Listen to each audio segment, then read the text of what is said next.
Well, Iran is not at war with the United States. Iran, at this point in time, has terrible relations with the United States, but we're not at war, thankfully. Is it not their military assistance that's killing Americans in Iraq right now? A very small percentage of the American casualties in Iraq is due to the Iranians. This view is basically a result of disingenuous arguments by the Bush administration.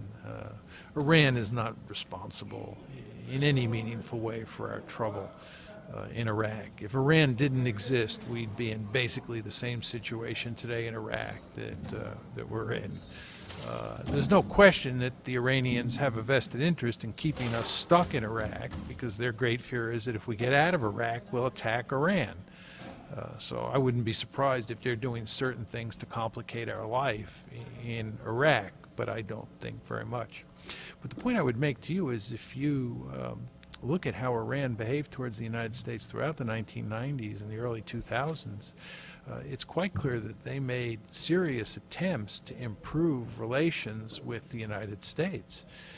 And it was the United States that basically refused to significantly improve those relations. So I think there's some possibility that the United States, if it were to change its policy towards Iran, would find itself in a situation where it had better relations with Iran than it now has. But because Iran is developing a nuclear program, and the Israelis find this completely unacceptable and are putting great pressure on the United States to prevent Iran from achieving that goal, the United States and Iran have terrible relations, and there's even talk about the United States using military force against Iran in the foreseeable future. But my follow-up to that is that during that period that you discussed where they were trying to make overtures to the United States, didn't they at the same time have a clandestine nuclear program? They did. But the Israelis had a clandestine nuclear program in the 1950s and the 1960s, and the United States had good relations with them. But the Israelis don't burn our flag. Well, again, we've had bad relations with the Iranians in the past, right? But in the 1990s and the early 2000s, they made a serious attempt to improve those relations. And there's no reason that the United States and Iran have to have bad relations forever. They don't have to be burning our flag forever. Furthermore, even if they do burn our flag, the fact that they have nuclear weapons does not mean that they can use them against us or they can use them against Israel. Indeed, I think there's no way that any serious Iranian would even think of using nuclear weapons against the United States or against Israel, because the end result would be that Iran would be turned into a smoking, irradiating ruin in a matter of minutes. So you don't take Ahmadinejad at his word? What was his word? He's going to annihilate Israel. He did not say. He did not say it off the map. He did not say that. Correct me then, if you could. No. His rhetoric, if correctly translated, said that with the passage of time, he expected that Israel would disappear from the map. And he was talking about Israel basically following in the footsteps of the former Soviet Union.